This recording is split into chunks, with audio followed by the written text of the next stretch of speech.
Hey guys, it's Ted Bogert. We are back with the TED Show. Today I have a very special guest, Jeff Hawk. He's a veteran. Thank you for your service. Thank And you. he does a lot with our veteran community. And we're going to talk about one of my favorite topics, which is helping veterans get back on their feet. There's so much work that needs to be done, and there's so many services that are lacking. So this is just a cause near and dear to my heart. So thank you, Jeff, for being on the show. Welcome. Thank you. Thank you for having me. All right, so people love origin story. We talked about that a little bit before we went live. They want to get to know Jeff. So tell us a little bit about you.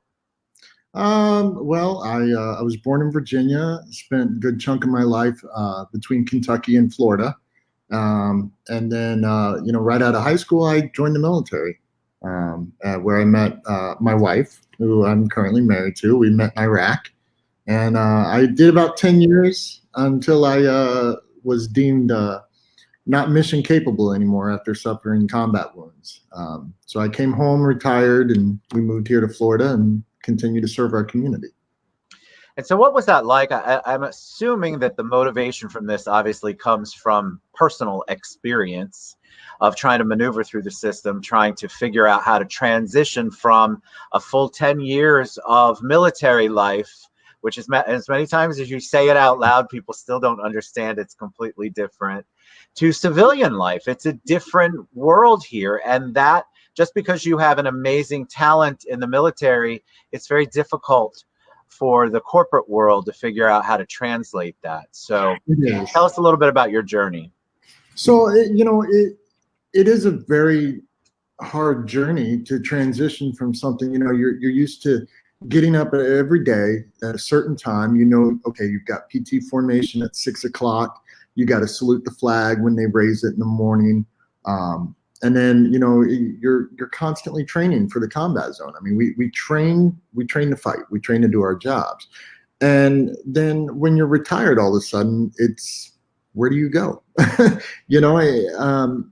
For me, I was lucky. One of the jobs I did in the military was I was an audio engineer in the U.S. Army Band. I have an audio background of over 20 years. So, I was able to, when I retired, get a job working at Universal Studios as an audio engineer. But I never felt comfortable there, Right. And so I spent a good majority of my time, and I still do, helping veterans navigate their way through the VA system. I fought for almost 8 years to get all the benefits that I'm entitled to. And so that's what I do. I help veterans do that. We, being an officer over at the American Legion in Kissimmee, Florida, excuse me, we had a veteran over the summer whose house was just in complete disarray. And he was going through some hard things, ended up in the VA for a couple months. And we went in after being contacted by a local church and completely remodeled the inside of his house. So when he came home, he basically had a brand new home. I think that we don't understand, if you haven't been involved in it or you don't do any kind of advocacy for it. When you say things like it took 8 months to get all of your own benefit, 8 years to get all of your own benefits, it's mind boggling, because you think, all right, you've served our country. To me, that's the ultimate sacrifice one way or another. It's a giant sacrifice. And so for you to have to fight to get anything that is yours for your service, for all of the good that you did for our country, just blows my mind. And I think people don't realize how difficult it can be. Remember, I'm preaching to them, not you. You're coming back, you've got fatigue, you're in a new place, you're in a new world that you're not used to. Now you're having to fight to get benefits that you earned and deserve, and it's almost like you have to fight for things that you never dreamed that you would have to fight for. And so that also becomes exhausting. Then trying to find a job, build a career, build a life after the military sounds like it would be all peachy keen and easy. It's just not. No, it's really not. I deal with PTSD on a daily basis from things I've seen in the combat zone. I'm fortunate enough that I have a very strong support network. Like I said, I met my wife in a combat zone. So she knows, what I go through. We've gone through it together. And it does. It takes a long time. For I would say a good year after getting out of the military, I didn't like to leave my house, and I taught myself how to reintegrate myself back into society, deal with the problems I have every day, but also be able to help veterans that may not be as fortunate as me to get through it. It's really hard when if you're a veteran that has lost a limb. I've got friends that they've been out 10 years and may have lost a leg, and to this day they still tell me, oh, it's weird, putting on a shoe when I can't feel my foot. And it's hard. It's hard, and that's why we're here. That's why I do what I do. So tell me what people can, like you mentioned the one project where you went in and remodeled for that hero. Tell us what can people on the outside do to help? What can we do to embrace what you're trying to do? Because I think the need is so great. I can't talk about it enough on the show because I know it firsthand that the need is just so great, and that those are the people we hear about. There are people who are just going through this alone, don't have the support system, don't know to access a Jeff Hawk, don't know how to go up against when they're told no for 6-8 years, how to maneuver through that. So what can we do to help you in your efforts? So the biggest thing, the biggest message I tell everyone, and it came same with the house. We may have stopped serving our country, but we will never stop serving our community. If you know a veteran that's in need, first of all, reach out, check on them, make sure they're okay. 22 veterans a day, more than 22 veterans a day, commit suicide every day. And it's a shame because we have veterans out there sitting in the VA system waiting to be seen. And that's definitely something that needs to be worked on. But, at the same time, these veterans, they don't know it, but they can reach out to the American Legion, the VFW, the DAV, the AMVETS. That's what these organizations are there for. And there's people like myself, my commander, Joe Marcagiani, who's the commander at the post. This is what we do. We assist these veterans and make sure that they get the benefits they deserve.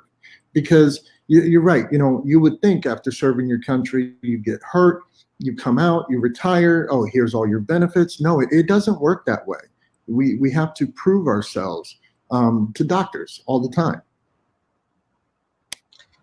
It's such an interesting challenge when you're looking from the outside in. If you were dealing with a normal corporation, you would think that you would get the louder you screamed, the more you'd get. But remember, you're dealing with the government. I know you know that. And so when you're dealing with the government system, you scream as loud as you want. To make it move is almost impossible. And so it isn't, you can't apply basic business logic or basic common sense to getting the help for the veterans and helping them out and getting them their benefits that you would normally do in any other circumstance. You'd be like, well, just go to the president. Well, you're not going to get anywhere going that route. You really have to figure out how to best maneuver it. And even if you are a persistent person, someone who's got the support system like you, look how long it took for you to get those benefits. What do veterans do? What do you think some of the things are? Because when you came out, you said you had a support system, but you still suffer from PTSD. What are some of the things when veterans get out that they can do to help with the transition, to help go, all right, I'm out now. Now here are some things that maybe I should work on to get used to help me maneuver through. So the biggest thing is in the military, we all have what's called an MOS. It's a military occupational specialty. And it's basically your job. When I first went into the military, I was a mechanic. And then I became a communication specialist where, I climbed telephone poles and put up telephone lines. And those are great because those are skills you can use outside. A lot of veterans don't realize that your job will actually translate into the civilian world.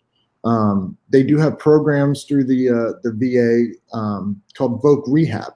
And what they do is they'll take your particular skill, like, for instance, mine, when I was we call them cable dogs in the military. And, I was the guys that climbed all the telephone poles and put up lines and all. But we can, you can get certified in fiber optic splicing, underwater splicing, and stuff like that, and use that in the civilian world. So I think that's something that, I wish when these veterans are transitioning out of the military, they're made aware of more, that you do have options to continue doing what you did in the military in the civilian life. Absolutely. All right. So I put your website there, jeffhawk.com. So I just want to remind people that that's down at the bottom. What was it about public office that interested you? So, like I actually just left another interview and had to drive all the way home so I could make it in time for this one. So it was kind of, but we were talking about it there too. Like I said earlier, just because we stop our military service doesn't mean our service ends. My oath of enlistment will die the day I die. And, I've seen a lot of problems in my community with, bad politics, basically. And I'm not a politician by any example. Everyone tells me, well, you look like a politician. You wear a nice shirt and jacket and everything like that. But, no, I prefer to be on my motorcycle riding and having fun. But there comes a time where, my call to service comes back and I have to go and serve my community again. And that's what got me into the politics of it is this, my community has just been left to the wayside for too long. So I'm stepping up to put my voice and my citizens' voice back in the community. And what are you currently running for? I am running for Osceola County Commissioner in District 3, which is in Poinciana, the Poinciana area of Osceola County.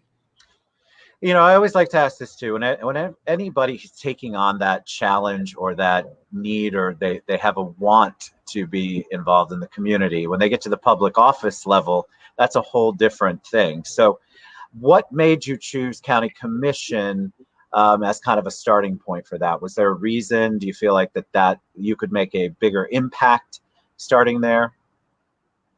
Well, originally I had been asked to run for the local city council, mayor, vice mayor, and unfortunately I lived just outside of city limits. And oh, hey, my brother's watching. That's kind of funny. Hi, Ben. Ben is also a combat veteran as well. Yeah, so the only option I had was House of Representatives or, up in Tallahassee, or county commission. And I thought about it for 6 or 7 months before I really threw my hat into it and said, you know what, let me start here.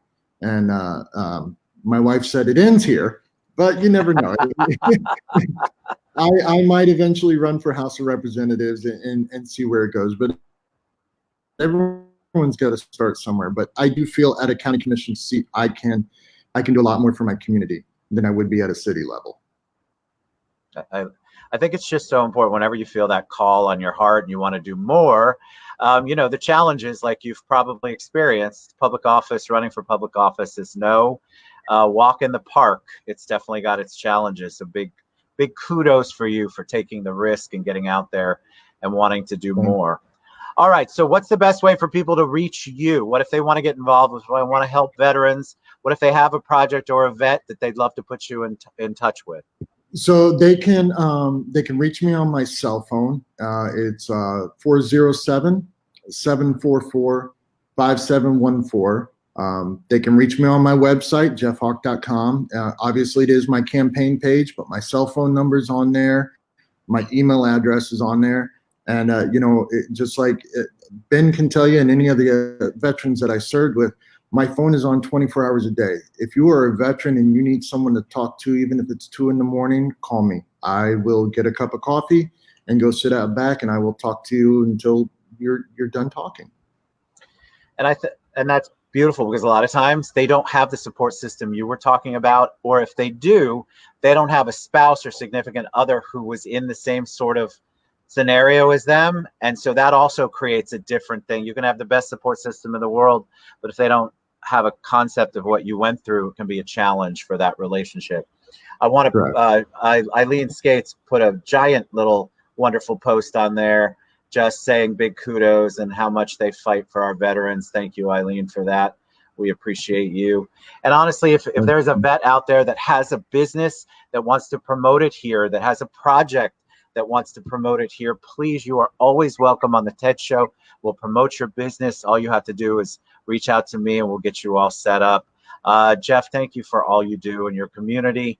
I wish you the best of luck with your race and all of your great work. Please let us know how we can help you, and you're welcome back on the TED Show anytime. I will. Thank you so much for having me, Ted. It's been a pleasure. Thank you. Been such a pleasure. All right, guys, reach out to Jeff. He told you his phone number, but there's his website. And of course, you can find him through me if you need him. Thanks again, man. Appreciate all you do.